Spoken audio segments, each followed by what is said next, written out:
Hello everyone. So last class में हम लोगों ने चार्ज ऑन द कैपेसिटर निकाल लिया था एट एनी टाइम t, जो आया था q equals to Q max 1 minus E to the power minus T by C R. मैंने आपसे कहा था कि ये इस टर्म के बारे में हम लोग डिस्कशन करेंगे, सी आर टर्म के बारे में, ये क्या होता है। फिर हम लोग मैक्सिमम और मिनिमम चार्ज भी देख लिया था लास्ट क्लास में ही, ठीक है ना। ओके, सो अगर मैं इस टर्म की बात करूँ, सी आर टर्म की, तो this CR term is known as tau. Tau is known as time constant.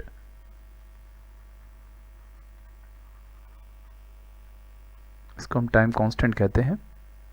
ये टाइम कांस्टेंट हमें कैसे हम कह पा रहे हैं, थोड़ा सा इस बात को समझें। जब आप इसकी डायमेंशन निकालोगे CR की, so dimension of CR is equals to dimension of time. Okay, तो आप ऐसे भी समझ सकते हो कि यहाँ पर जो t बाई सी आर का टर्म आ रहा है, ये exponent power t by C R है, तो इसमें जो t की डायमेंशन होगी वो सी आर की डायमेंशन के बराबर होगी, because this term must be dimensionless, पूरा का पूरा टर्म। तो सी आर की डायमेंशन टाइम की डायमेंशन के इक्वल आएगी, and this is known as, actually इसको हम क्या कहते हैं, टाइम कांस्टेंट कहते हैं। क्या कहते हैं? टाइम कांस्टेंट कहते हैं। टाइम कांस्टेंट हमें क्या बताता है, पहले हम ये समझ लेते हैं। एक्चुअल में जब कोई कैपेसिटर होता है, इसको थोड़ा सा डीपली समझते हैं कि is there is any capacitor, और अगर मैं सिंपली कोई एक कैपेसिटर ले लूँ और किसी एक स्विच से कनेक्ट कर दूँ और आगे जा कर के एक सेल से कनेक्ट कर दूँ, कैपेसिटर है और मैंने स्विच क्लोज किया, तो ये जो कैपेसिटर है ये बहुत ही जल्दी चार्ज हो जाएगा, फ्रीक्वेंटली चार्ज हो जाएगा, ठीक है ना। बट इसी जगह अगर मैंने एक कैपेसिटर लिया, एक कैपेसिटर में लेता हूँ और उस कैपेसिटर में मैंने क्या यूज़ करता हूँ, मैं एक जनरली एक रजिस्टर यूज़ कर लेता हूँ और फिर उसे कनेक्ट करता हूँ स्विच से और देन एक सेल से। तो ये कैपेसिटर इस कैपेसिटर की कंपैरिजन में थोड़ा सा स्लोली चार्ज होगा। ऐसा नहीं है कि फास्ट नहीं चार्ज होगा, चार्जिंग इसकी भी फास्ट होगी, but slowly as compare to this one, इस वाले के कंपेयर में स्लोली चार्ज होगा। इसका मतलब मैं कहीं ना कहीं ये कह सकता हूँ कि इसकी charge duration before steady state आने से पहले का जो टाइम है, टाइम t इक्वल टू 0 से लेकर के time t equals to infinity पर हमने मान रखा था कि फुल्ली चार्ज हुआ था। तो टाइम t इक्वल टू 0 से लेकर के time t equal to infinity आने के बीच का जो टाइम है, इस टाइम ड्यूरेशन को हम कहते हैं ट्रांजिएंट स्टेट।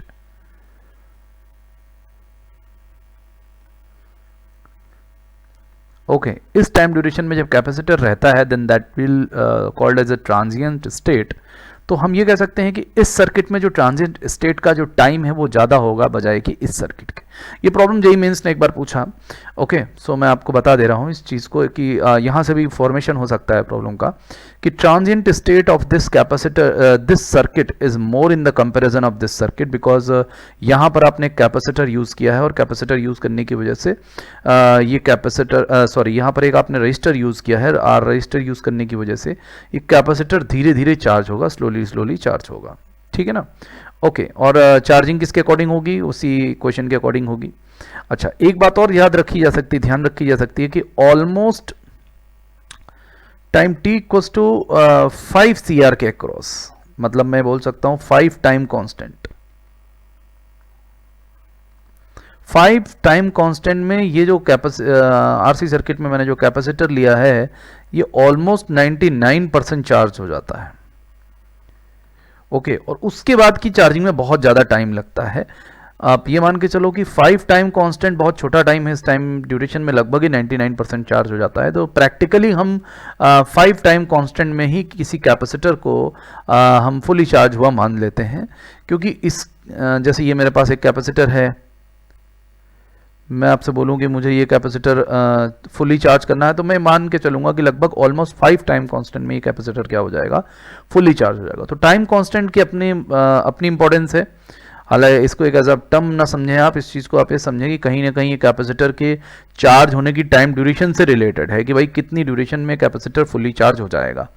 तो ऐसा है कि हम ऐसे मान के चलते हैं कि ऑलमोस्ट 5 टाइम कांस्टेंट में ये कैपेसिटर क्या हो जाता है, फुली चार्ज हो जाता है।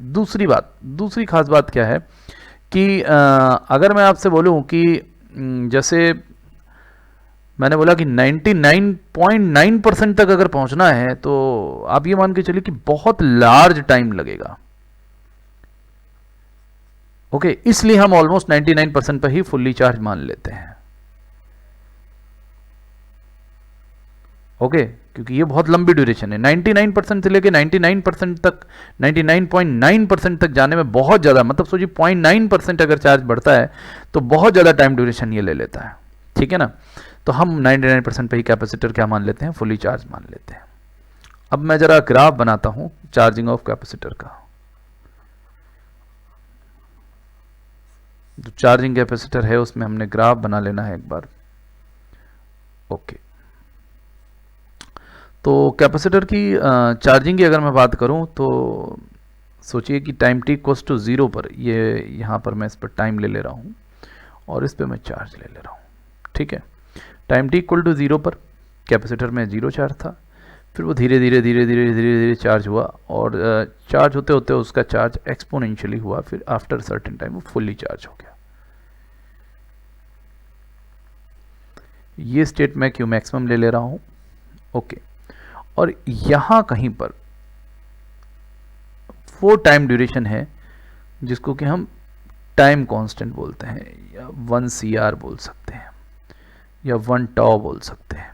ठीक है ना, इस पर जब हम चार्ज निकालते हैं, अब हम 1 टाइम कांस्टेंट पर, जैसे मैंने बोला 5 टाइम कांस्टेंट पे कैपेसिटर पूरा चार्ज हो जाएगा। एक कैपेसिटर है वो पूरा चार्ज हो जाएगा, 5 टाइम कांस्टेंट लगेंगे। ओके, 99% ही होगा, हम उसे ही पूरा मान लेंगे क्योंकि 99 के आगे की चार्जिंग में बहुत ज़्यादा टाइम लगना है। ओके, ये बात तो क्लियर हो गई, आई होप सभी को। अब आप इस बात को समझें कि एक टाइम कांस्टेंट पर क्या चार्जिंग की स्टेटस रहती है। तो मैं इसमें वैल्यू रख लेता हूँ Q equals to Q max 1 minus e to the power minus T by CR में मैं t की वैल्यू पुट कर रहा हूँ 1 टाउ मतलब 1 CR। जब मैं 1 CR 1 टाइम कांस्टेंट लिया है मैंने, 1 टाइम कांस्टेंट पे चार्ज देखता हूँ तो वो मिलता है Q मैक्सिमम होता है कैपेसिटर में फुल्ली चार्ज CV। ओके, अगर मैं V पोटेंशियल ले रहा हूँ तो 1 माइनस V पोटेंशियल की सेल लगाई मैंने, 1 minus e to the power minus 1। जब आप इसे कैलकुलेट, ये टी की से CR माइनस 1 है, इसे आप कैलकुलेट करेंगे then it is almost 0.63 CV के आसपास आएगा ये। when you will calculate this one, this will approximately 0.63 CV के आसपास ही आएगा। ठीक है ना, तो उससे हमें क्या पता चला, उससे हमें पता चला कि यहाँ पर जो चार्जिंग है, यहाँ पर जो चार्ज की स्टेटस है दैट इज 0.63 CV या Q मैक्स। तो मैं ये भी बोल सकता हूँ कि एक टाइम कांस्टेंट की डिफिनीशन क्या होती है।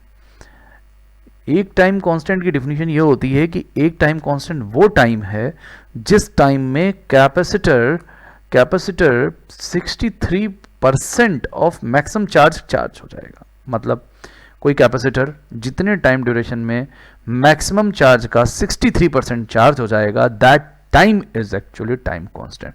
तो कहीं ना कहीं time constant gives the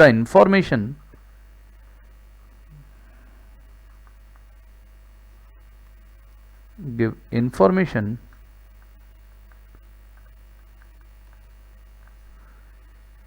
regarding to charging of capacitor। Capacitor के चार्ज होने के टाइम से रिगार्डिंग हमें इंफॉर्मेशन कौन देता है, टाइम कांस्टेंट देता है। ठीक है ना, okay, and in 1 time constant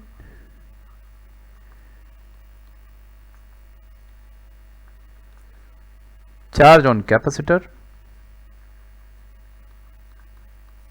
is 63% of maximum charge। आज का क्लास बहुत इंपॉर्टेंट है कॉन्सेप्ट के पॉइंट ऑफ व्यू से भी और एग्जाम के पॉइंट ऑफ व्यू से भी। ठीक है ना, so stay tune with me and आगे बढ़ते हैं। अब ये तो हमने एक बात कर ली, और एक बात और ध्यान रखें, इन 5 टाइम कांस्टेंट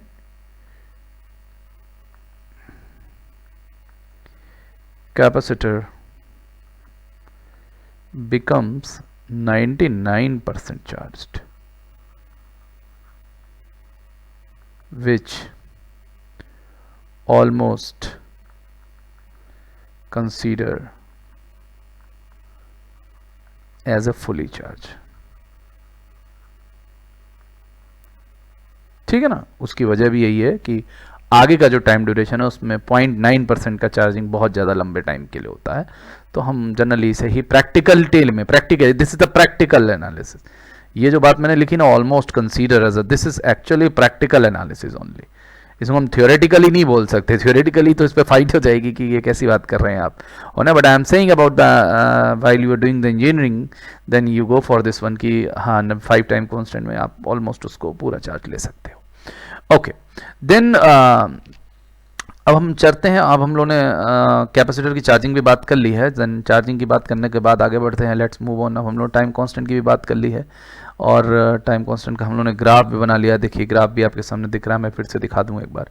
ये ग्राफ बहुत ज़्यादा इंपॉर्टेंट है, इट्स वेरी इंपॉर्टेंट, ध्यान रखें इस ग्राफ को। तो ये क्यू मैक्सिमम पर ये फुली चार्ज हो गया है कैपेसिटर। क्यू मैक्सिमम की वैल्यू एक्चुअल में CV ही होगी, ओके, और ये 0.63 मतलब 63% of maximum charge one time constant पर आएगा। तो मैं बोल सकता हूँ कि यहाँ से जहाँ से स्लिप ये कांस्टेंट हुआ है, मतलब ऑलमोस्ट 5 टाइम कांस्टेंट ले सकता हूँ उसको, ओके, दैट्स अंडरस्टूड। चलिए लेट्स मूव ऑन। सो ये तो बात हो गई चार्जिंग की। अब मैं चार्जिंग की क्वेश्चन से अगर करंट की क्वेश्चन देखना चाहूँगी, भाई चार्जिंग तो मैंने निकाल ली, पता है मुझको, पता चल चुकी कि वो क्या होती है। तो Q equals to Q max, या मैं डायरेक्टली CV लिख रहा हूँ 1 माइनस e⁻t/CR। अगर मैं इसी इक्वेशन में dQ/dt कर दूँ तो देखें क्या करंट की इक्वेशन क्या आती है। CV इसका डेरिवेटिव करोगे 1 माइनस e⁻t/CR का, तो आएगा माइनस माइनस प्लस e⁻t/CR, और ये माइनस t/CR, तो ये हो जाएगा t/CR। C से C कैंसल आउट हो जाएगा, ओके। देन फाइनली क्या आ गया मेरे पास में, और ये t का डेरिवेटिव 1 हो जाएगा। इसको डिफरेंशिएट कर देते हैं प्रॉपरली, ठीक है ना। सो दिस इज 1/CR हो जाएगा, माइनस माइनस प्लस ऑलरेडी मैंने लिख दिया है। Then this is what, this is V/R e⁻t/CR is equals to I equals to V/R e⁻t/CR। ये करंट की क्वेश्चन है। एक्चुअल में अगर ध्यान से देखें, this is I maximum e⁻t/CR,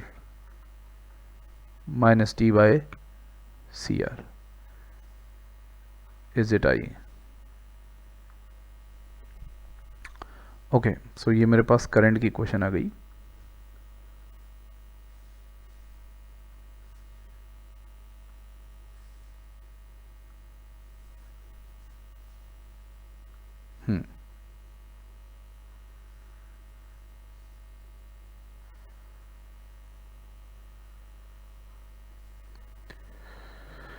अगर मैं चाहूँ तो इस करंट की क्वेश्चन को ड्रॉ भी कर सकता हूँ, ग्राफ भी प्लॉट कर सकता हूँ। अगर मैं करंट का ग्राफ देखना चाहूँ टाइम के साथ में, सपोज ये I है और ये मेरे पास टाइम है, तो अगर मैं यहाँ पर देखना चाहूँ तो टाइम t=0 पर करंट क्या रही होगी, टाइम t=0 पर करंट I क्या रही होगी, I मैक्स रही होगी। जैसा कि हम समझते हैं चार्जिंग ऑफ सर्किट में होता भी ऐसा ही है। जब कैपेसिटर में चार्ज कर रहा होता हूँ तो चार्जिंग के टाइम पर करंट क्या होती है, मैक्सिमम होती है। जब इनिशियल स्टेट आती है, इनिशियल स्टेट मतलब जैसे ही सर्किट का स्विच मैंने क्लोज किया उस समय करंट मैक्सिमम होती है, और वो I मैक्सिमम करंट कितनी होती है, वो होती है मेरे पास में V/R होती है। ठीक है, ये तो पहले स्टेट हो गए। उसके बाद मैं ये भी जानता हूँ time t tends to infinity पर अगर मैं देखूंगा तो I क्या हो जाएगी, e⁻∞ 0 हो जाएगा। मैंने कल भी आपको लास्ट क्लास में बात बताई थी, तो उस समय I की वैल्यू क्या हो जाएगी, 0 हो जाएगी। तो ग्राफ कुछ ऐसा आएगा, यहाँ से पैरेलल हो जाएगा ऑलमोस्ट, और लगभग 0 को ट्रेंड करने लगेगा। ये टाइम t=0 पे I मैक्स होगी करंट, ओके। देन उसके बाद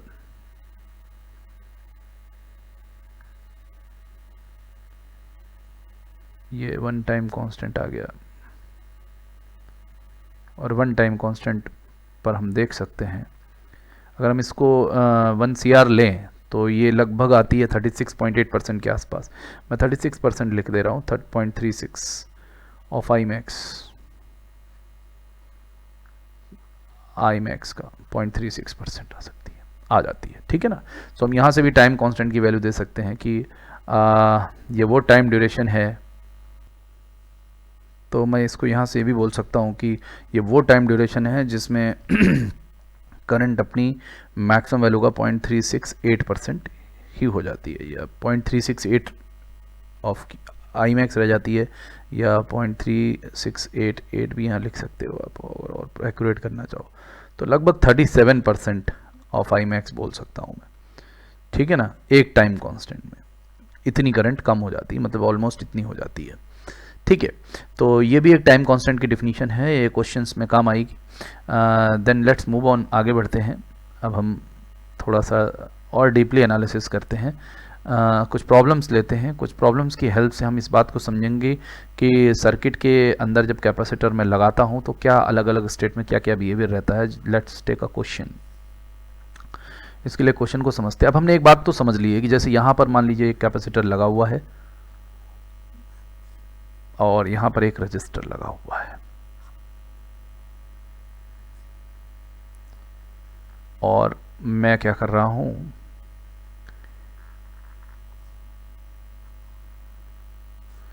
मैं इस V वोल्ट के सेल से इस कैपेसिटर को चार्ज कर रहा हूं। तो टाइम t इक्वल टू 0 पर बिहेवियर क्या होगा। अब हम ये समझते हैं टाइम t इक्वल टू 0 पर कैपेसिटर अनचार्ज होगा and behave like a simple wire. ध्यान रखिएगा इस पॉइंट का, बहुत इंपॉर्टेंट कॉन्सेप्ट है ये। So time T equal to 0 पर कैपेसिटर अनचार्ज होगा और behave like a simple wire. ये न्यूमेरिकल सॉल्व करते समय भी ध्यान रखना है, okay. Then further time T tends to infinity, या मैं बोलूँ स्टेडी स्टेट। स्टेडी स्टेट पर क्या होगा, स्टेडी स्टेट पर क्या होगा, मैं इधर लिख रहा हूं, capacitor become fully charge. Capacitor क्या होगा, पूरी तरह से चार्ज होगा and behave like open circuit. किसकी तरह से बिहेव करेगा, ओपन सर्किट की तरह से बिहेव करेगा।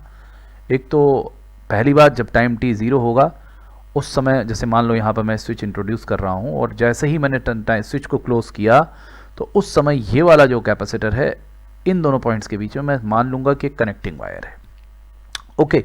सिंपली एक वायर लगा हुआ है और जैसे ही टाइम बहुत ज़्यादा हो जाएगा, इनफाइनाइट टाइम हो जाएगा, कैपेसिटर पूरी तरह से चार्ज हो जाएगा, तो यहाँ पे मान लूँगा यहाँ कुछ नहीं है, यहाँ पर एक ओपन सर्किट, और क्वेश्चन को क्या कर दूंगा, सॉल्व कर दूंगा। तो ये दोनों पॉइंट जो बताए हैं, इन दोनों पॉइंट्स को ध्यान रखें, both points are very important.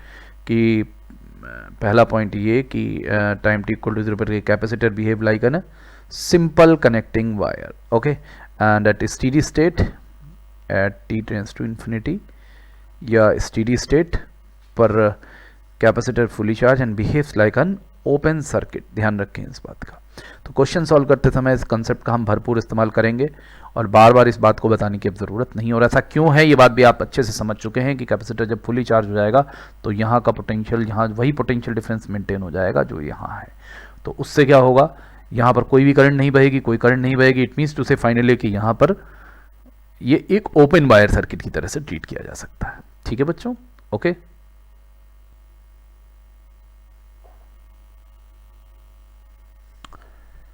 चलो बच्चों, अब नेक्स्ट मूव करते हैं,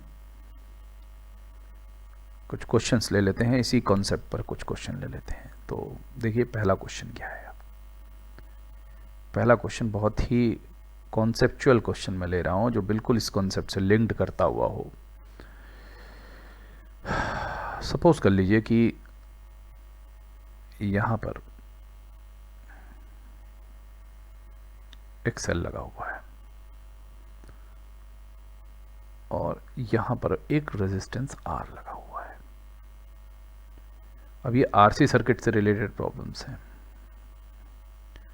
और यहाँ पर एक रेजिस्टेंस R लगा हुआ है और यहाँ पर भी एक रेजिस्टेंस R लगा हुआ है और इस ब्रांच में एक कैपेसिटर भी लगा हुआ है। ठीक है ना, ध्यान दीजिएगा। ये एक मेरे सामने सर्किट डायग्राम है। इसमें मैं कुछ करंट मान ले रहा हूँ, I1 आ रही है। इस सेगमेंट में जो करंट आ रही है वो I2 जा रही है और इस सेगमेंट में मेरी करंट क्या जा रही है, I3 जा रही है। ठीक है बच्चों, और यहाँ पर V वोल्ट की मैंने बैटरी लगा ली है। क्वेश्चन है फाइंड द करंट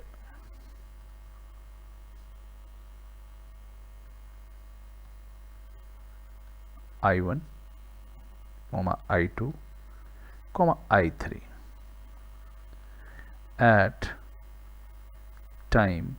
पहला पार्ट है टाइम t इक्वल टू 0 पर।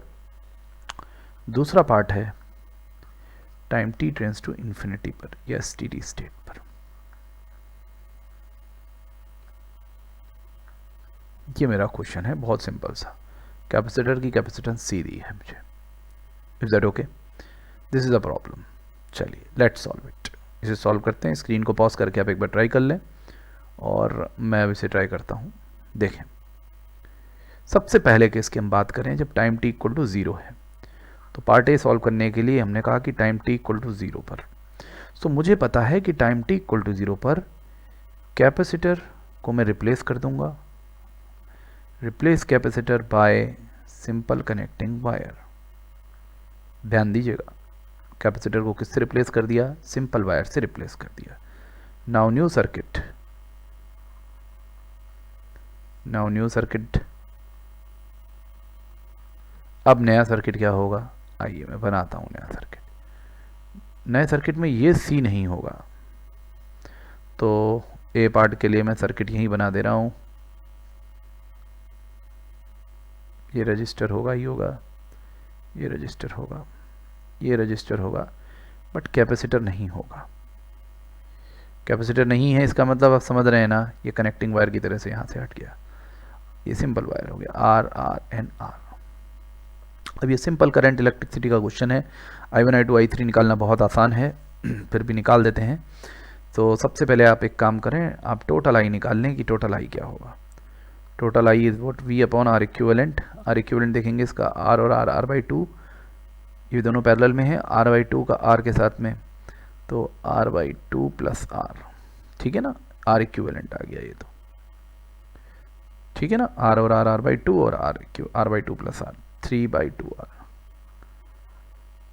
3/2R।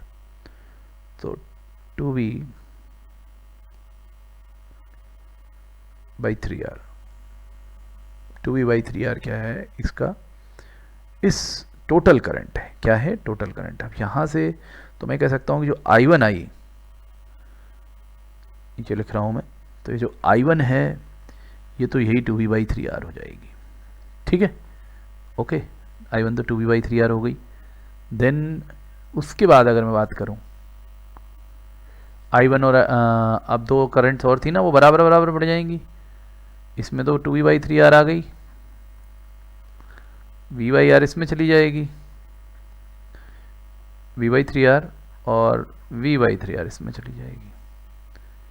ठीक है ना, तो I2 की वैल्यू भी V/3R और I3 की वैल्यू भी V/3R।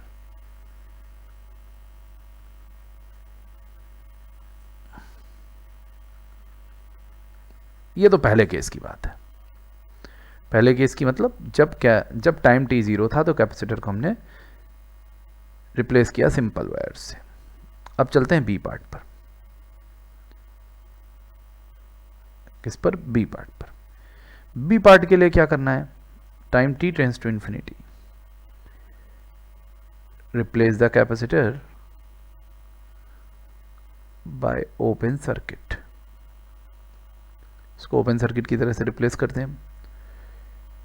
तो ये R लगा रहेगा, ये R तो लगा रहेगा, ये R तो लगाऊंगा, लेकिन यहाँ से मैं आगे सर्किट को ओपन कर दूंगा। ध्यान से देखिएगा, थोड़ा अलग तरह का केस है। ओके, बाकी सब कुछ वैसा ही।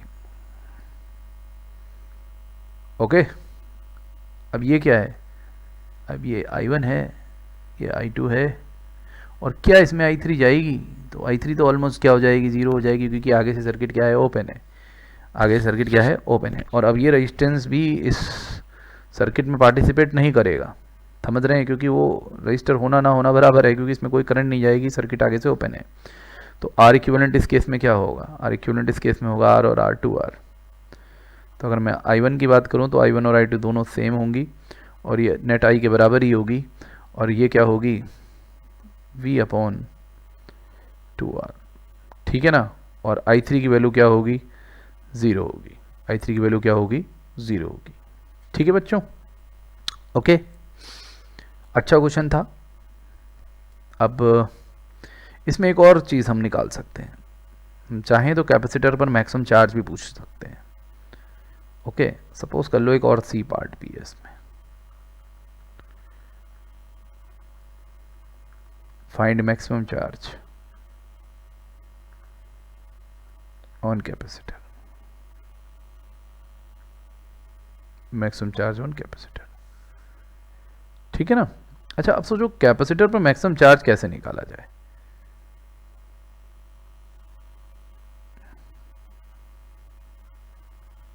मैक्सिमम चार्ज कैपेसिटर पर निकाला कैसे जाए, थोड़ा सा सोचें इस बारे में। देखो, कैपेसिटर पे मैक्सिमम चार्ज निकालने के लिए क्या करना पड़ेगा, आपको समझना पड़ेगा कि यहाँ लगा था कैपेसिटर, कैपेसिटर जब फुल्ली चार्ज हुआ तो तभी मैक्सिमम चार्ज आया होगा। इसका मतलब कैपेसिटर पर मैक्सिमम चार्ज कब होगा, स्टेडी स्टेट पे। कैपेसिटर हैज मैक्सिमम चार्ज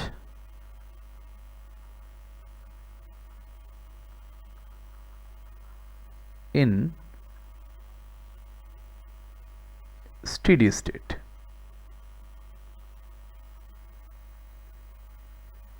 ठीक है ना, स्टेडी स्टेट पे कैपेसिटर के ऊपर क्या होगा, चार्ज मैक्सिमम होगा। Then first find the potential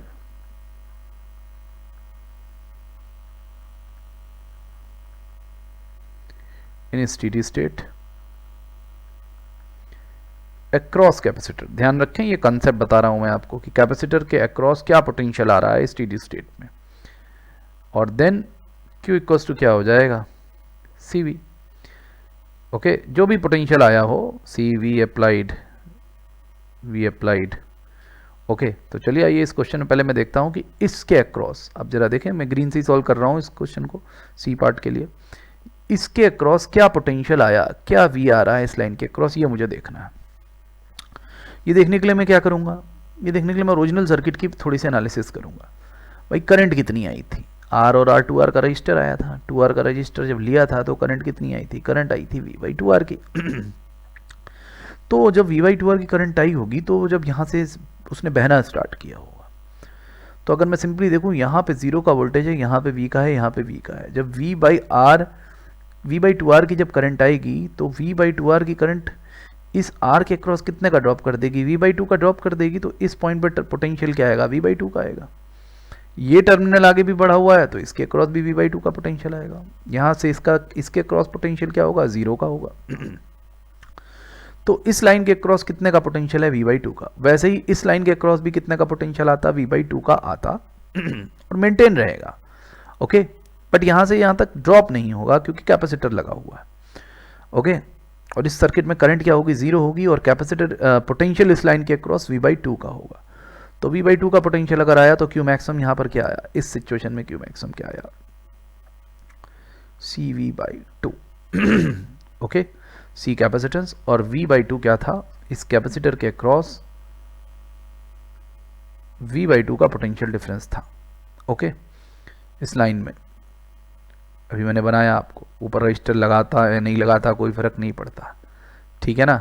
okay, V/2 का पोटेंशियल डिफरेंस था। तो एक काम करें, ध्यान रखें, इसको भी एज ए कंसेप्ट आप ध्यान रखेंगे कि जब कभी भी Q मैक्सिमम पूछा जाएगा तो स्टेडी स्टेट की सिचुएशन देखेंगे, क्योंकि स्टेडी स्टेट में ही कैपेसिटर में मैक्सिमम चार्ज होगा। इसका मतलब capacitor as an open circuit behave करा के करंट निकाल लें और ड्रॉप पोटेंशियल उस लाइन के क्रॉस का देख लें और फिर Q equal to CV apply कर दें, ठीक है ना। Q equal to C V apply करते ही क्या मिल जाएगा हमको, उस लाइन के अक्रॉस पोटेंशियल मिल जाएगा। पोटेंशियल मिल गया, फिर Q equal to C V लगा के Q मैक्सिमम निकाल लिया हमने, ठीक है ना। Let's move on next another question, एक और क्वेश्चन भी ले लेते हैं जिससे कि कॉन्सेप्ट थोड़ा और ज़्यादा रिफाइंड हो जाएगा।